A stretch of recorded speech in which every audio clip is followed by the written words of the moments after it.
오늘 갈라디아서 1장 1절에서 5절 말씀을 근거로 해서 우리 죄를 위하여라는 제목으로 함께 말씀을 나누도록 하겠습니다. 성경 66권 성경 중에서 가장 교리적이다라고 할 수 있는 책이 바로 로마서와 오늘 우리가 읽은 갈라디아서라는 책입니다. 이 두 책은 특히 믿음으로 말미암아 의롭게 된다라는 이신 칭의에 대해서 가장 집중적으로 설명을 하고 있습니다. 그중 갈라디아서는 특별히 종교개혁의 책이라는 이러한 별명을 갖고 있습니다. 종교개혁가였던 마틴 루터와 요한 웨슬레는 갈라디아서가 자신의 삶에 가장 큰 영향을 미쳤다라고 이렇게 고백을 했었습니다.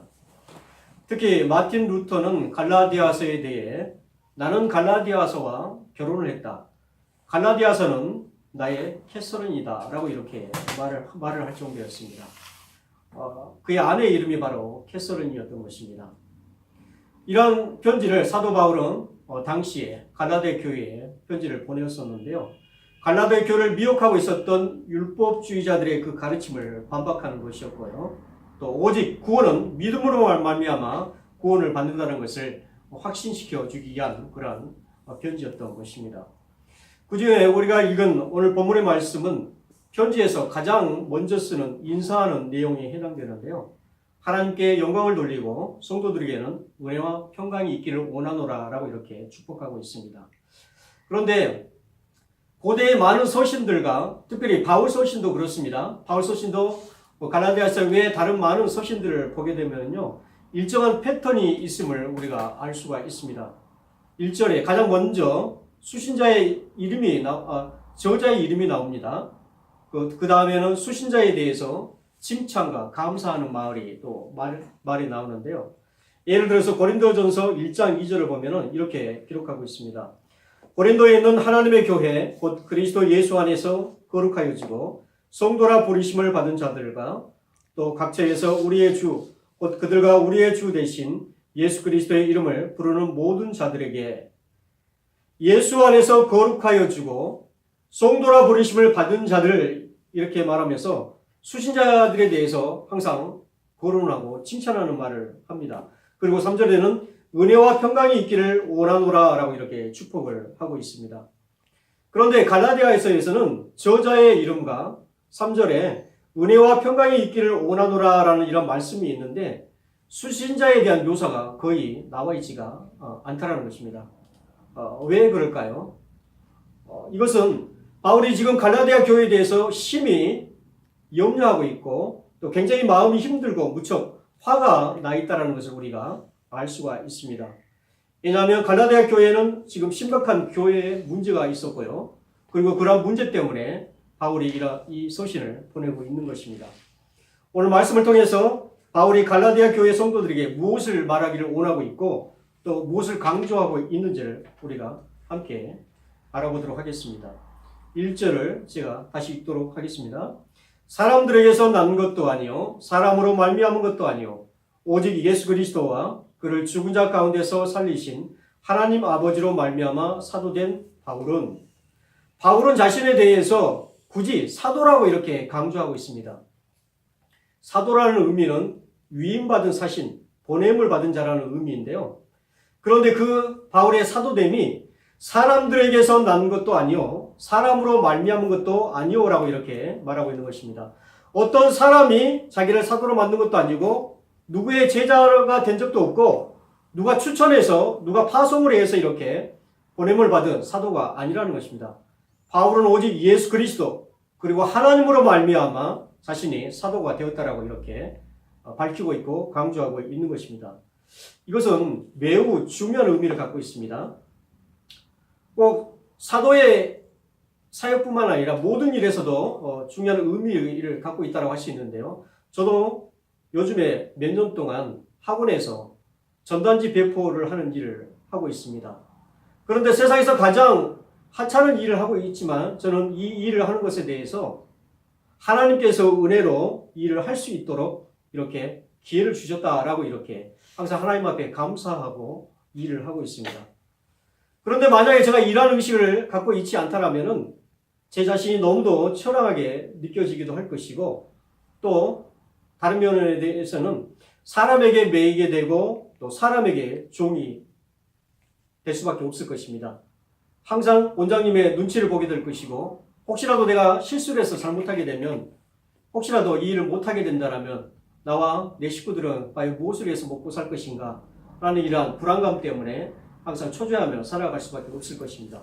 그러나 저는 그럴 때마다 이렇게 고백을 합니다. 나의 주인은 원장님이 아니고 나의 주인은 누구든지 사람이 아니다. 오직 예수님만이 나의 주인 되시고, 내가 이 일을 하는 것도 사람으로 말미암은 것이 아니고 오직 하나님께서 허락하셨기 때문에 내가 지금 현재 이 일을 하고 있다라고 이렇게 저는 믿고 있고 그렇게 고백을 하고 있습니다.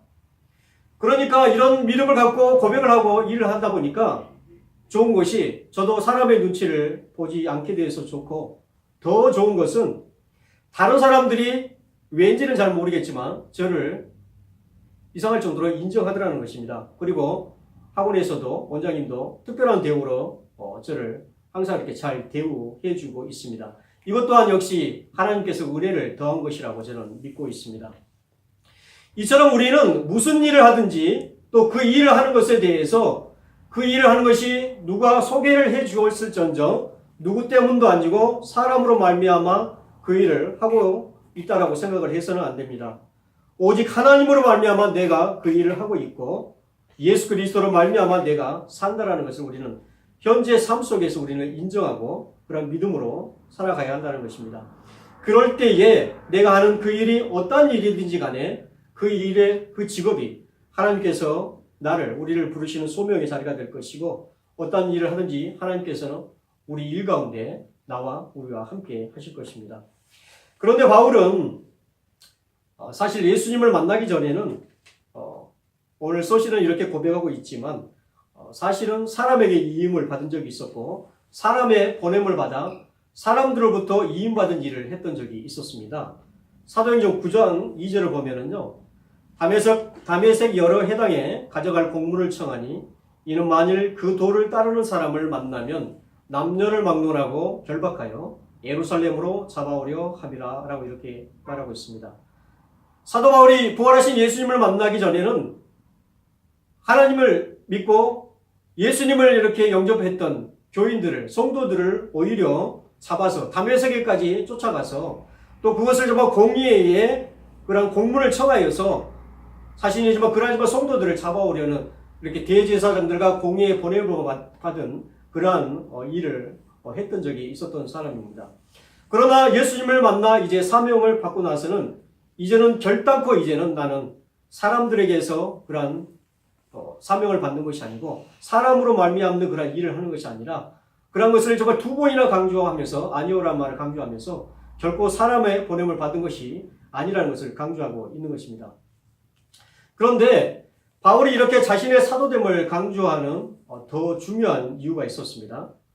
보통은 우리가 자신을 나타내기보다는 자신을 감추고 겸손한 것이 좋다라고 우리가 생각을 하지 않습니까? 그런데 이상하게 바울은 편지를 쓸 때마다 자신의 사도됨을 강조하고 있습니다. 왜냐하면 많은 사람들이 바울의 사도에 대해서, 사도성에 대해서 의심을 하고 인정하지 않았기 때문입니다. 왜냐하면 바울은 예수님 생애에 함께했던 예수님의 12제자가 아니었지 않습니까? 오히려 정말 이전에 교회를 핍박하고 무너뜨리려고 했던 그러한 사람이었기 때문에 이러한 의심을 받아도 할 말이 없는 그러한 존재였던 것입니다. 이것을 우리가 알 수 있는 것은 하나님께서는 우리의 기질과 또 모든 과거를 용서하시고 우리를 택하시고 사용하시지만 그렇다고 해서 우리의 모든 과거가 완전히 사라지는 것은 아니라는 것을 우리가 알아야 되는 것입니다. 현재의 삶도, 현재 내가 어떻게 사는 삶이 미래에도 중요한 역할을 할 수 있다는 것입니다. 그래서 많은 사람들의 인정을 받기 위해서 현재 내가 나중에 사람들의 인정을 받기 위해서 라이센스를 따려고 애쓰고 노력을 하는 것입니다. 물론 하나님의 자녀인 우리도 하나님의 뜻을 행하고 또 우리가 하나님의 영광을 위해 일하기 위해서는 우리도 그러한 정말 라이센스 자격증을 따기 위해서 열심히 노력을 해야 된다는 것입니다. 그래서 미래에 우리가 현재 정말 준비하는 최선을 다해서 그러하지만 하나님의 큰 일을 감당할 수 있는 우리 모두가 되어야 될 것입니다. 또 바울이 자신의 사도됨을 강조한 이유가 있었는데요. 그것은 자신이 전한 복음의 정당성을 지키기 위한 것이었습니다. 바울은 갈라디아 교회에서 예수를 믿음으로 구원을 받는다라고 이렇게 가르쳤습니다. 그런데 예루살렘에서 어떤 사람들이 와서 이렇게 말을 했습니다. 바울은 라이센스가 있는 사도가 아니다. 그러니 그가 전하고 가르치는 모든 것이 잘못된 것이다. 라고 이렇게 말을 했던 것입니다. 그러면서 갈라디아 교회 성도들에게 너희가 정말 구원을 받으려면 우리가 지키는 율법을 지켜야 하고 반드시 할례를 받아야만 너희가 구원을 받을 수 있다. 라고 이렇게 가르쳤습니다. 이것은 바울이 전한 복음에 심각한 위협을 가하는 일이었고 이렇게 가르쳤던 사람들을 율법주의자다라고 했는데요. 그러나 율법주의자들의 그 가르침을 반박하기 위해서 이 편지를 썼던 것입니다. 이렇게 바울은 자신의 정말 사도로 인정해 주지 않는 것이 문제가 아니라 더 큰 문제는 자신의 사도성이 무너지면은 자신이 전한 복음이 무너져 내리는 이런 심각한 문제를 갖고 있었던 것입니다. 그래서 온 힘을 다해서 자신의 사도됨을 강조하고 있었던 것인데요. 계속해서 4절, 5절을 우리가 함께 읽도록 하겠습니다. 4절을 읽습니다. 그리스도께서 하나님 곧 우리 아버지의 뜻을 따라 이 악한 세대에서 우리를 건지시려고 우리를 죄를 대속하기 위하여 자기 몸을 주셨으니 영광이 그에게 세세토록 있을지어다. 아멘. 그리스도께서 우리를 이 악한 세대에서 건지신다라고 했습니다. 저는 청년 때까지만 해도 이렇게 해서 세상이 악하다는 것을 제가 잘 느끼지 못하고 알지를 못했습니다. 그런데 지금 와서 보니까 온 세상이 너무도 악하고 세상뿐만 아니라 정말 많은 교회들이 또 많은 가정들이 문제 없는 것이 없을 정도로 많은 문제에 시달리고 있고 또 많은 죄 가운데 빠져 있다는 것을 볼 수가 있고 알 수가 있습니다. 그런데 우리가 정말 자세히 보면 알 수 있는데요. 하나님이 이런 이 악한 세대를 당장이라도 정말 계획하신다라고 이렇게 말씀하고 계시는 것이 아닙니다. 세상이 타락하고 악한 것은 어떻게 할 수 없는 것이고 도리가 없는 것입니다. 오히려 성경은 우리에게 말하기를 정말 장래에 앞으로 미래의 심판을 말하고 있고 종말에 대해서 말하고 있습니다. 그리고 중요한 것은 정말 악한 세대 가운데서 그 종말을 정말 맞이할 그 세계 가운데서 하나님의 백성들을 그 가운데서 건져낸다라고 이렇게 말하고 있는 것입니다. 그것이 바로 구원인 것입니다. 구원은 내가 마땅히 당연히 받는 것으로 생각을 해서는 안 되고 또 온 세상이 낙관적으로 정말 이 구원에 대해서 희망적으로 세상이 희망적인 것으로 생각을 해서도 안 되는 것입니다. 굉장히 온 세상과 우리 자신이 처해 있는 위치는 현재 중 절망적인 것이고 심판과 죽음 앞에 우리 모두가 직면해 있다는 것입니다. 우리가 구원을 생각할 때에 하나님의 정말 잡으라고 말씀하신 종말을 생각할 때 우리는 하나님의 진노와 심판이 전제되어 있다는 것을 우리는 반드시 깨달아야 되는 것이고 그 가운데서 건짐을 받는 것이 그것도 정말 일부가 소수가 구원받는 것이 바로 우리가 받는 그 구원이라는 것입니다. 자, 그런데 그 구원은 오늘 말하기를 하나님께서 곧 우리 아버지의 뜻을 따라서 이렇게 이 구원이 이루어진다라고 이렇게 기록되어 있습니다. 에베소서 1장 4절에는 하나님께서 우리를 창세 전부터 그리스도 안에서 우리를 택하시고 그 기쁘신 뜻대로 예정하셨다라고 이렇게 말씀하고 있습니다. 우리 한 사람 한 사람들이 구원을 받고 주님 안에 우리가 들어와 보니 결과적으로 와 보니 우리 모두가 하나님께 이미 예정받은 자들이었다고 이렇게 성경이 말하고 있고 기록하고 있다는 것입니다. 근데 4절에서 우리가 더 주목해야 하는 말씀은 우리 죄를 대속하기 위하여라는 말씀을 우리는 더 깊이 묵상하고 주목할 필요가 있습니다. 이 세대만 악하고 우리는 지금 의인이기 때문에 구원을 받는 것이 아니라 우리 역시도 죄인이고 나도 역시 죄인이라는 것을 말하고 있는 것입니다. 우리 죄를 대속하기 위하여서 이것이 바로 우리가 정말 믿는 복음인 것입니다. 구원은 우리가 집중해야 되는 것은 죄의 문제를 해결하는 것입니다. 죄의 문제를 해결한다는 것이 너무도 우리의 신앙에서 우리의 복음에서 중요한 것입니다.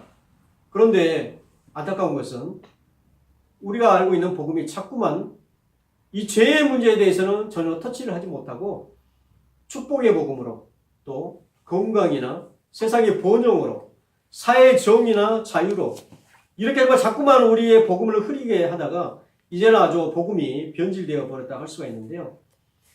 죄의 문제가 해결되지 않고는 세상에서는 형통과 또 축복을 받는다고 해도 진정한 구원이 될 수가 없다는 것입니다. 많은 사람들이 이렇게 구원에 대해서 내가 축복받고 부자되고 잘 되는 것으로 착각하고 있는데, 또 그러면서 정말 내가 정작 죄인이라는 것을 알지 못하고 있는데요. 이러한 정말 우리의 상태에 대해서 이사야서 1장 5절 6절에는 이렇게 말하고 있습니다. 우리의 많은 사람들이 이렇게 하나님을 믿는다고 하지만 우리가 정말 복음에 대해서 잘못 모르고 착각하고 있으면서 우리가 정말 죄 가운데 있는 우리의 모습이 온 머리는 병들었고 온 마음은 피곤하였으며 발바닥에서 머리까지 성한 곳이 없이 상한 것과 터진 것과 새로 맞은 흔적뿐이거늘 그것을 짜며 싸매며 기름으로 부드럽게 함을 받지 못하였도다 라고 이렇게 기록하고 있습니다. 우리는 구원받기 위해서 심각하게 우리 자신의 내면의 골방을 들여다봐야 되고, 또 하나님 앞에 정말 그 내면의 골방을 갖고 하나님 앞에 나아갈 필요가 있습니다. 그 내면의 골방에는 아직도 해결되지 못한 많은 죄의 문제들이 산적해 있다는 것을 우리가 알 수가 있을 것입니다. 그 죄 때문에 나의 영혼과 감정은 너무도 혼미한 상태에 있고, 나의 생각들과 나의 감정들은 상하고 너무도 더럽혀져 있다는 것입니다. 그래서 항상 불안해하고 알 수 없는 두려움 때문에 우리가 고통을 느끼고 있는 것입니다.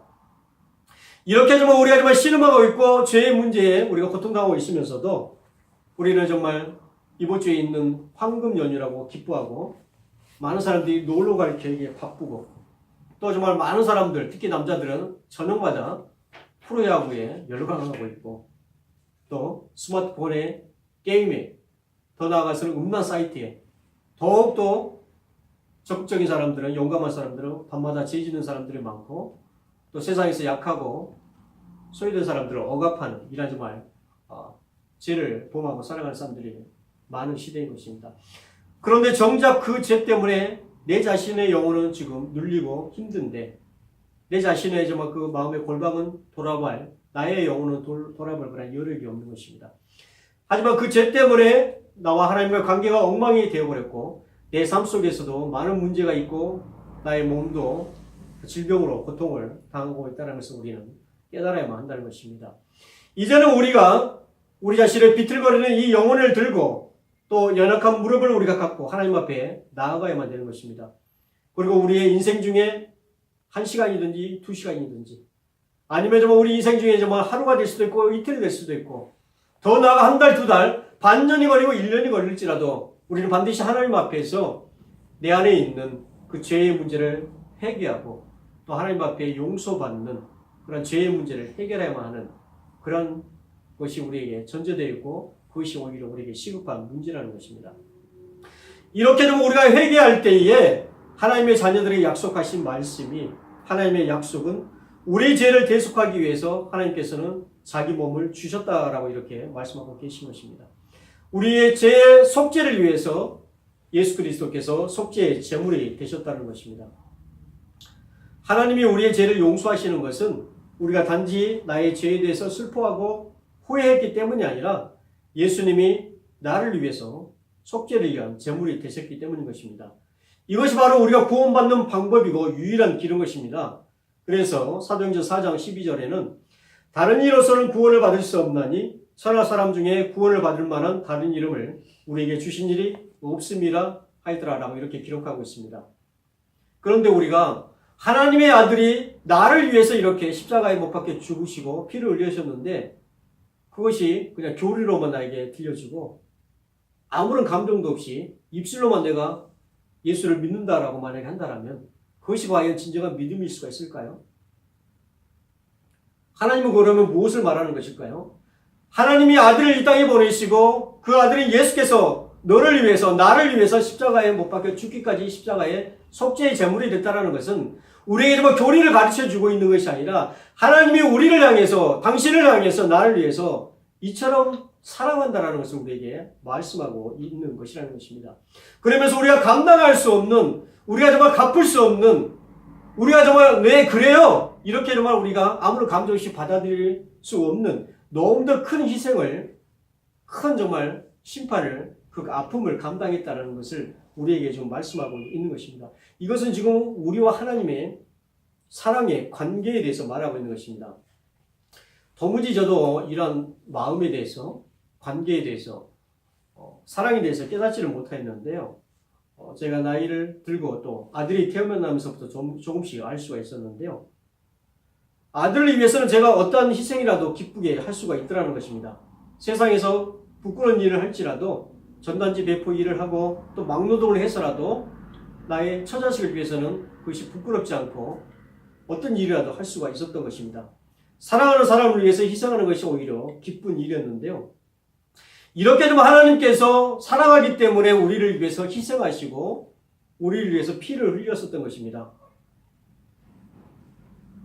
그리고 이렇게 우리가 희생하고 사랑할 때에 우리 삶 속에서 우리가 그 하나님의 사랑을 알고 우리가 삶 속에 적용할 때에 또 우리가 관계하고 있는 그런 한 사람 한 사람들을 우리의 정말 희생을 통하여서 그 마음을 우리가 감동시킬 수가 있고 변화가 그 사람들 가운데 일어나는 것을 알 수가 있는 것입니다. 저 사람이 나를 위해서 얼마나 희생하나, 얼마나 피를 흘리는가, 이때의 사랑을 느끼는 것인지 우리가 정말 아무리 잔소리를 하고 비판하고 교훈한다고 할지라도 세상의 가르침을 가르친다고 할지라도 이 세상에 가득한 그 죄의 문제, 온 세상에 가득한 하지만 그 죄의 심령들이 결코 변하지 않는다는 것입니다. 내가 사랑하는 사람을 위해서 희생할 때에 얼마나 많은 피를 흘리고 얼마나 정말 헌신을 하느냐에 따라서 한 사람이라도 우리 가까운 사람들이 변화를 받고 그 사람이 감동을 받을 수가 있다는 것입니다. 하나님은 십자가에서 죽기까지 이렇게 우리를 사랑해 주셨는데요. 그때 5절에 이렇게 고백을 하고 있습니다. 영광이 그에게 세세토록 있을지어다 라고 이렇게 찬양을 하고 있는 것입니다. 할렐루야. 말씀을 정리하겠습니다. 사도 바울은 자신이 전한 복음을 지키기 위해서 자신의 사도성에 대해서 이렇게 강조를 하고 있습니다. 우리 자신도 나의 나됨에 대해서 또 나의 존재의 의미에 대해서 내가 하고 있는 일에 대해서 분명한 내가 하나님께로부터 받은 하나님의 은혜로 말미암아 내가 이곳에 있고 이 일을 하고 있다는 그런 분명한 존재의 의식을 우리는 가져야 한다는 것입니다. 그리고 구원은 세상적인 축복을 말하는 것이 아니고 우리에게 주는 건강이나 이런 것이 내가 예수를 믿었기 때문에 하나님이 내 가정에 나에게 내가 정말 원하는 그런 축복을 주신다고 성경 어디에 이렇게 강조하고 있는 것이 아닙니다. 죄의 문제를 해결하는 것이 바로 복음인 것입니다. 그리고 우리의 구원의 방법은 예수께서 자기 몸을 속죄의 제물로 주셨기 때문에 우리가 제사함을 받고 구원을 받을 수가 있는 것입니다. 그리고 그것은 어떤 규칙이나 율법을 말하는 것이 아니라 우리가 그것을 마치 율법적으로 규칙적으로 우리가 교리로 네 그래요 아무런 감정 없이 그래요 믿습니다라고 하는 것이 아니라 관계를 말하는 것이고 하나님이 얼마만큼 나를 사랑하고 있다는 것을 말하는 것이고 그것을 위해서 얼마나 말할 수 없는 희생을 내가 치렀다는 것을 알려주는 것인데 네 알겠습니다라고 이렇게 말할 수 있는 것이 아니라는 겁니다. 우리는 정말 갚을 수 없는 그런 감사로 찬양함으로 또 그것을 진정으로 깨닫는 자라면 우리가 정말 우리 삶 가운데서 관계 속에서 사랑을 실천하는 또 희생하는 우리가 작은 예수가 되어서 정말 작은 피를 흘리는 그런 예수님을 닮아가는 삶을 살아가야 된다는 것입니다. 그러한 관계 속에 살아갈 때에 우리의 형제들이 우리의 가족들이 감동을 받고 변화를 받을 수가 있을 것입니다. 말씀을 마치겠습니다. 기도합니다.